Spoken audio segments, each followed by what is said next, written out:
Bonjour, que Dieu vous bénisse partout où vous vous trouvez.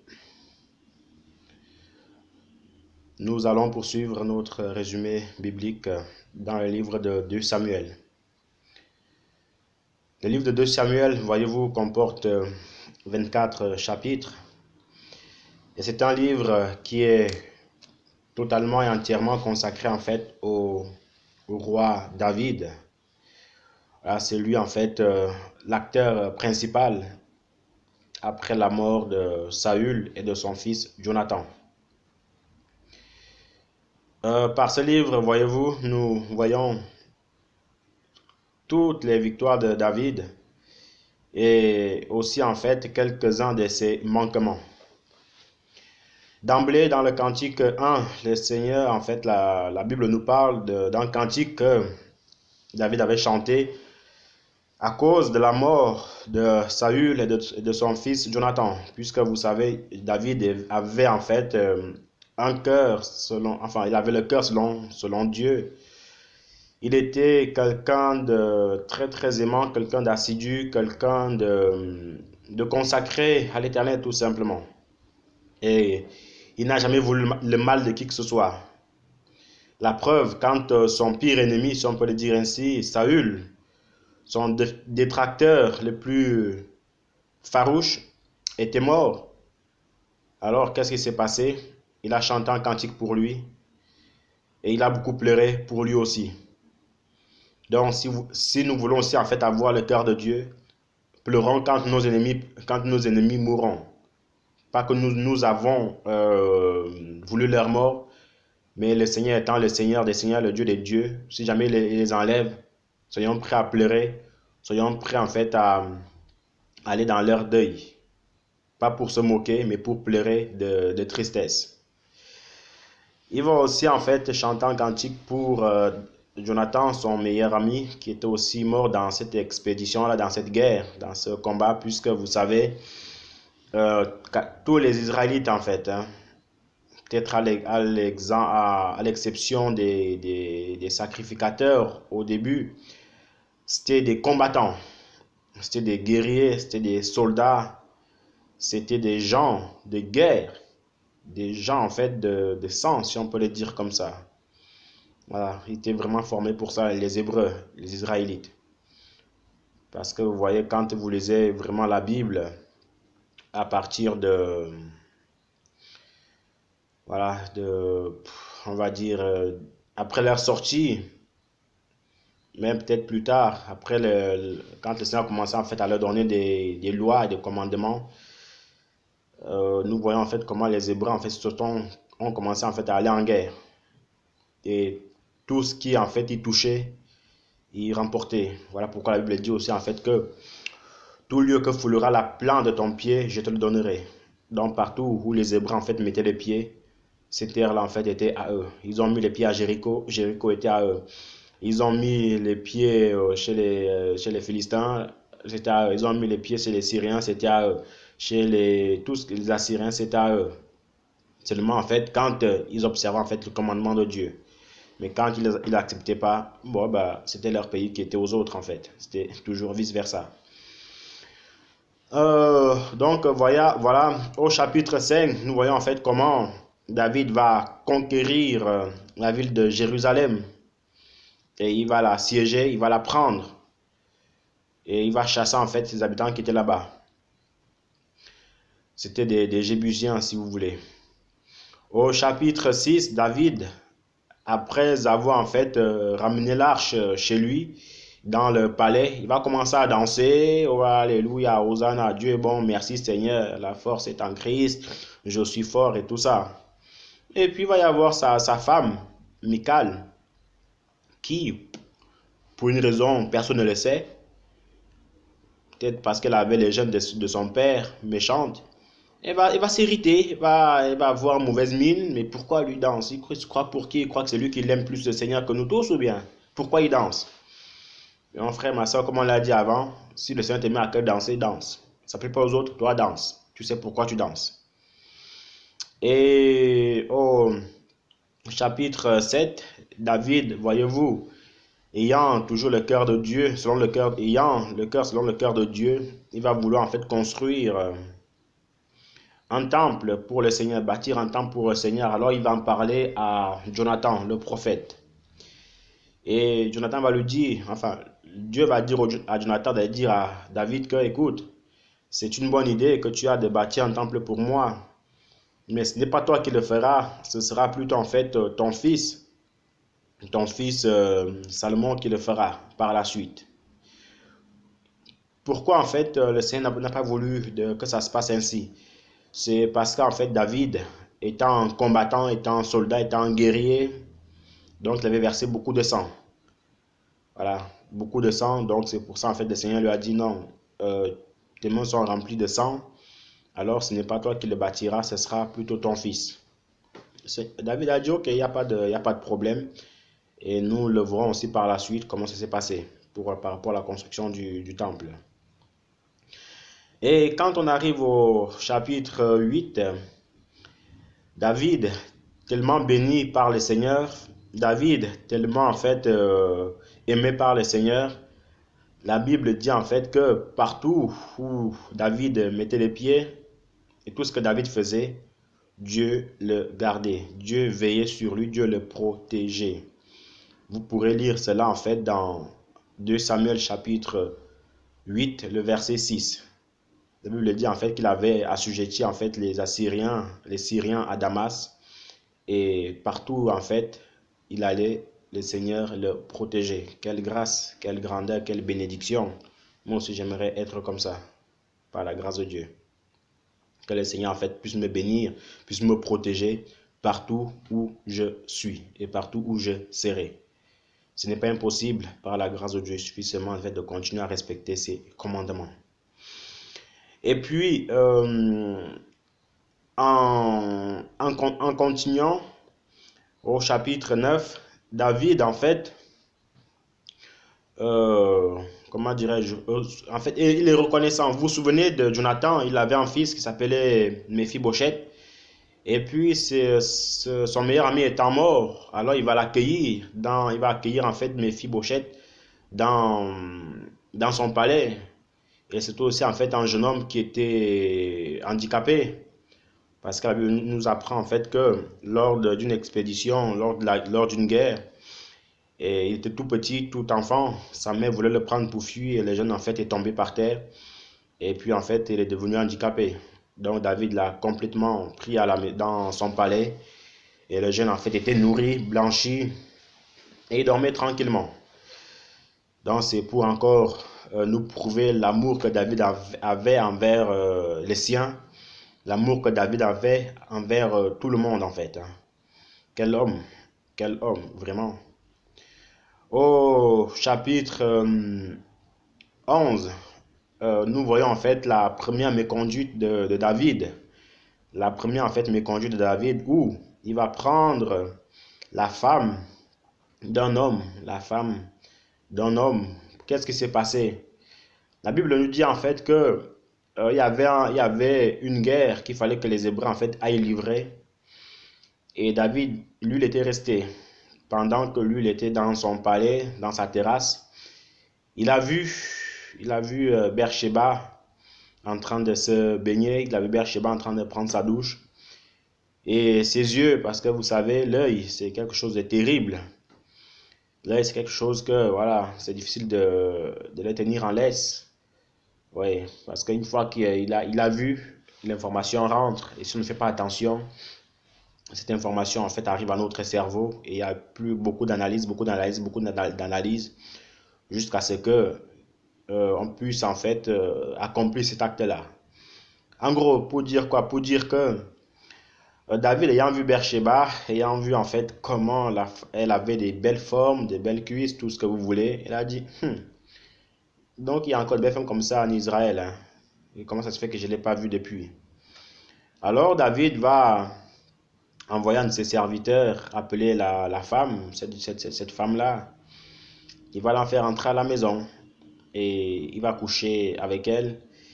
Et David avait commis en fait ce qu'il ne fallait pas.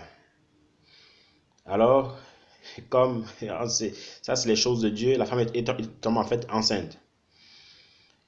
Et David, pour camoufler en fait le meurtre, pour se débarrasser de toutes ces choses-là de manière tranquille, il va en fait envoyer Uri, donc le mari de Beersheba, en guerre. Et il va dire à son capitaine que voilà, cet homme-là que je vous envoie, vous le mettrez au premier rang. En gros, il savait ce qu'il faisait. En gros, ce qui veut dire quoi? Ce qui veut dire que, sachant que c'était une guerre, sachant en fait que c'était une guerre très acharnée et que certainement Uri était certes combattant puisque c'était vraiment en fait le quotidien des Hébreux, mais il n'était peut-être pas assez formé pour être au premier rang. Alors David a dit, mettez-le au premier rang pour qu'il puisse mourir. Et c'est ce qui s'était passé, il est mort. Alors le Seigneur, sa colère s'était enflammée. 1. David prend la femme d'autrui. 2. Il fait un enfant avec. 3. Et il envoie en fait cet homme-là en guerre et pas n'importe où, au premier rang. Donc, nous sommes des hommes et il n'y a rien de bon, de bon à nous, mais c'est la grâce de Dieu. Nous aide souvent en fait à rectifier nos tirs. Alors le Seigneur va se présenter à lui, va lui dire, écoute, en Israël, il y avait tellement de femmes. En Israël, tu es roi, tu avais tout ce que tu voulais. Est-ce que tu ne penses pas que si tu m'aurais demandé une femme plus belle, peut-être même plus belle que Beersheba, je ne l'aurais pas donnée? Parce que vous savez, un roi, il fait ce qu'il veut. Il est roi. Donc, il pouvait prendre n'importe quelle femme. Il pouvait même faire comme ils avaient coutume, en fait, de rassembler toutes les belles filles d'Israël. Et puis, il devait en choisir. Mais, il y a eu en fait ce péché-là. Et l'enfant étant né, et Dieu a dit à David, bah, écoute, cet enfant il va mourir. Il va mourir parce que ce n'est pas juste. David va rentrer dans un jeûne, il va se lamenter, il va faire ci, il va faire ça. Mais frères et sœurs, voyez-vous, la sentence de Dieu, l'ordre de Dieu était déjà donné envers David. J'aimerais aussi en fait attirer notre attention une fois de plus par rapport à cela. C'est quelque chose que j'ai toujours dit, que je le redirai toujours autant de fois que le Seigneur me donnera en fait les forces. C'est que Dieu est amour. Dieu est miséricordieux. Dieu est juste aussi. Dieu est droit et sa droiture, sa justice en fait s'adresse à tout le monde sans exception. Tout le monde sans exception. Donc en gros, quand on pêche, il peut y avoir une sentence. Et quand le Seigneur en fait te ordonne une sentence, c'est grave. Et voyez-vous encore, David avait gêné pour que l'enfant ne puisse pas mourir. Mais Dieu avait dit non. Non, mon serviteur, je t'aime beaucoup, mais il faut que tu comprennes que dans ma justice, en fait, elle est pareille pour tout le monde. Mon amour, il est pareil pour tout le monde. Alors, l'enfant va mourir et David va être triste quasiment 2 jours, 3 jours sans manger. Il était là, il pleurait. Mais bon, après cela, voyez-vous, il va reprendre des forces, le Seigneur va encore le remotiver. Parce que vous savez, si Dieu vient vraiment faire nous frapper à toutes nos bêtises que nous faisons, moi le premier, je serais pas encore, je serais plus dans ce monde, hein. Je serais déjà mort depuis longtemps. Mais Dieu, il ne voit pas en fait la surface, il voit la profondeur de notre cœur. La profondeur de notre cœur. C'est-à-dire quoi? C'est-à-dire que, est-ce que tu as fait ce péché-là parce que tu aimes ce péché-là, parce que tu aimes vivre avec et tu n'as aucun cas de Dieu? Là, c'est la profondeur. Et c'est ça que Dieu n'aime pas. Mais est-ce que tu as fait ce péché-là parce que, de manière involontaire, mais que tu aimes quand même le Seigneur, que Dieu c'est toute ta vie et que tu veux servir le Seigneur? Et c'est ça en fait que Dieu regarde. Parce que David avait le cœur de Dieu, le cœur selon David avait été l'homme, voilà, l'homme selon le cœur de Dieu, pardon, excusez-moi pour les mélanges. David était l'homme selon le cœur de Dieu. David respectait le commandement du Seigneur, mais il avait péché par inadvertance, par manque aussi en fait de prudence tout simplement. Mais ça ne veut pas dire que David était un pécheur, David était quelqu'un livré au péché, non. Et c'est pour ça, voyez-vous, le Seigneur continue en fait à l'utiliser. Par exemple, vous voyez un exemple, si on peut un exemple un peu exagéré, l'exemple de Lucifer. il avait péché, mais il ne s'est pas repenti. Il avait péché, il a continué à pécher, il continue à pécher. Et là, ça veut dire que ta nature, elle est diabolique. Et c'est difficile pour le Seigneur, en fait, de, que tu serves le Seigneur. Vous voyez un peu la différence. En tout cas, nous continuons. Euh, David va continuer en fait à servir le Seigneur. Et puis en fait, cette femme-là en fait va lui naître pas mal de fils. À savoir aussi en fait Salomon, parce que par la suite en fait il va carrément la prendre pour épouse. Et au chapitre 13 pardon, nous voyons en fait l'inceste de Amnon envers sa sœur Tamar. En gros, Amnon a fait la cour, a dragué si vous voulez des avances, a fait des avances à sa sœur Tamar. Et puis en fait il a violé complètement parce que sa sœur elle ne voulait pas, mais lui il a, il a abusé d'elle et puis il a violé. Et puis voilà, c'était. Je veux aussi en fait attirer votre attention par rapport à cela, quelque chose qui me vient à l'esprit. Vous voyez, quand David en fait a péché avec Beersheba, qu'il a tué la femme, le mari de Beersheba, donc Uri, ce péché-là en fait, frères et sœurs, il a ouvert la porte à beaucoup de choses. Ah, merci Seigneur. Ça, ça revient aussi, en fait, voyez-vous, frères et sœurs, à ce qui s'est passé dans le jardin d'Éden. Quand Adam et Ève ont péché, ça a ouvert la porte à beaucoup de choses.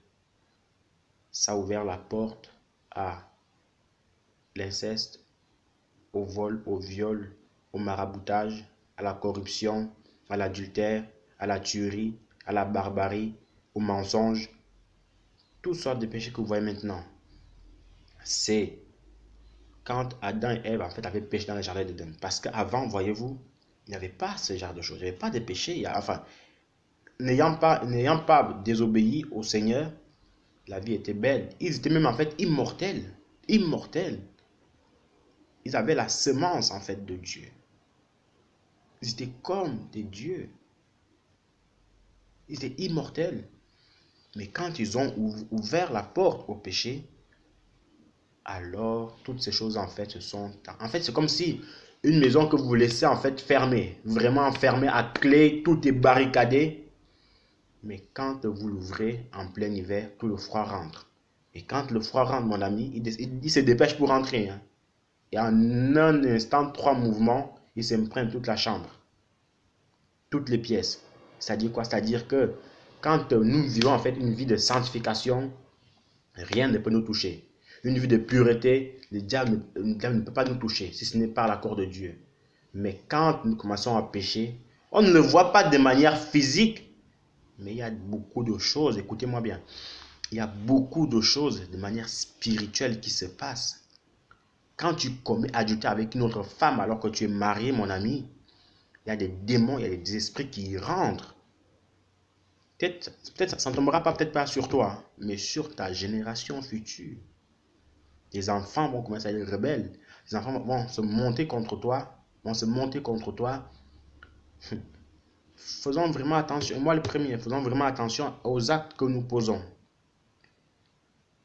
Le Seigneur vient encore de nous prouver ce qui s'est passé parce qu'avant que David ne fasse ce péché-là, tout était bien, tout était clair. Mais quand il a pris la femme d'autrui, il a tué son mari, alors son fils a violé sa fille, sa sœur, l'inceste. Pourtant, l'inceste est interdit dans Lévitique 18. C'était interdit. Et en continuant, voyez-vous, Absalom, son propre fils, il a commencé en fait à le pourchasser.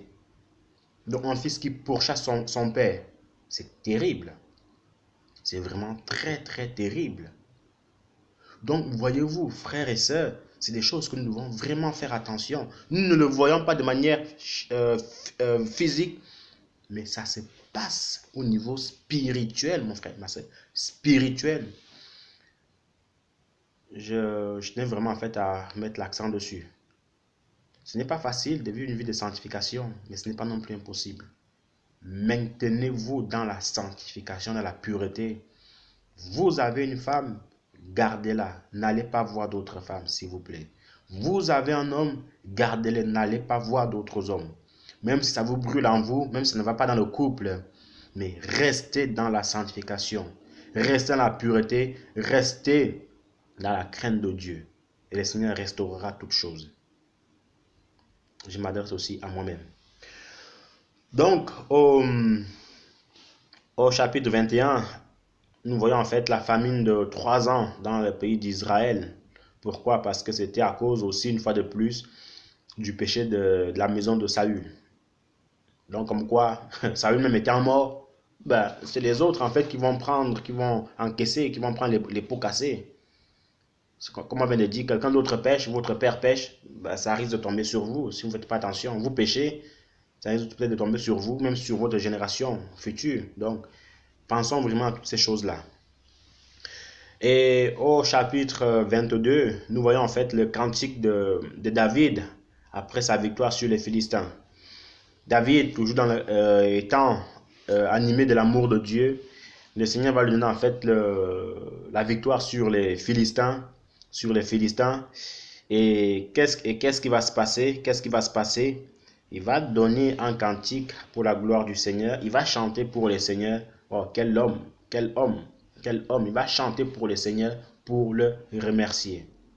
Donc vraiment, avant de prier, avant de faire quoi que ce soit, même quand vous le faites, priez le Seigneur, chantez-le, psalmodiez-le, louez-le. Louez-le, louons-le, louons-le, car il est bon. Louons-le, louons-le, louons-le, Emmanuel. Donc, chantez toujours pour le Seigneur quand vous priez, quand vous faites des choses pour le Seigneur. Même partout, chantez, frère, chantons, chantons. Et le Seigneur aime ça, il agrée cela. Donc, au chapitre 23, le chapitre 23, la Bible nous parle en fait des vaillants hommes de David, puisque David étant un homme de guerre, un homme, un guerrier, un soldat. Dans 2 Samuel 23, le verset 18 à 23, nous voyons en fait les hommes de guerre de David. C'est des hommes braves, des hommes terribles. C'est-à-dire avec une seule main, hein, les gars pouvaient décapiter au moins une dizaine de ses ennemis en un seul coup. Ça aussi, c'était la grâce de Dieu. Et par contre, au chapitre 24, nous voyons en fait, une erreur aussi que David va faire. C'est quoi? Il va en fait il va faire le dénombrement ou le recensement en fait des Hébreux pour aller en guerre. Et le Seigneur va pas apprécier cela. Alors il va envoyer un prophète, Gad, pour lui faire comprendre que pourquoi tu as fait cela. En fait, pourquoi David avait fait le dénombrement? Parce qu'il devait en fait aller en guerre. Et puis, on peut dire que l'onction, la grâce que le Seigneur avait vraiment mis à David au départ, à l'arrivée comme ça, ça commençait à diminuer. Parce que, en allant en guerre, il a fait le dénombrement, il s'est dit en fait, je vais quand même compter le nombre de soldats que j'ai. Je pense qu'ici on a 1 million, donc avec 1 million, je peux quand même aller vaincre les Philistins, je peux quand même aller les combattre. C'est pas forcément mauvais en soi, mais quand on revient un peu en fait à la vie de David au départ, à lui seul, il a vaincu Goliath par la grâce de Dieu, par la force de Dieu. Et Goliath, lui, pouvait terrasser toute une ville. Mais voilà que David va plutôt compter en fait sur le nombre des soldats au lieu de compter sur Dieu. Alors cela va déplaire au Seigneur. Et il va envoyer ce prophète-là en disant à David, écoute, tu as droit de choisir par rapport à 3 fléaux que je vais t'envoyer. 3 punitions que je vais t'envoyer. La première punition était soit tu as droit à 7 ans de famine dans le pays d'Israël, tu choisis, soit 3 ans que tu devras fuir devant tous tes ennemis. Pendant 3 ans, tu devras cavaler de gauche à droite, devant, derrière, milieu, à gauche, à droite, pendant 3 ans. Ou la troisième punition qu'il devait choisir, troisième choix qu'il devait faire, 3 jours de peste dans tout le pays d'Israël. Donc en gros la peste pendant 3 jours d'affilée dans le pays d'Israël. Et vous pouvez lire en fait ces 3 choix-là dans 2 Samuel 23, le verset 12 au verset 13. Voilà. Et puis, ce que j'aime aussi vraiment avec David, c'est quelqu'un, il vit toujours comme un enfant, quoi. Voilà, c'était bien. C'est pour ça aussi le Seigneur nous apprend que si vous n'avez pas le cœur d'enfant, c'est difficile pour nous d'entrer dans le royaume des cieux. Pourquoi il dit qu'il avait toujours le cœur d'un enfant? À chaque fois qu'il y avait toujours qu'il péchait en fait, et quand le reprenait, il était triste. Vous savez, les enfants, quand vous le criez dessus, il devient tout triste comme ça. Ou vous faites même un simple reproche que vous lui dites en fait qu'il a fait mal, il devient tout triste comme ça. Parfois, ils peuvent même en fait pleurer. C'est pour dire quoi? C'est pour dire que il s'en veut. Il s'en veut d'avoir fait cela, il s'en veut de ne pas avoir à se compter sur l'Éternel. Mais comme on le disait, l'Éternel étant juste dans ces choses, alors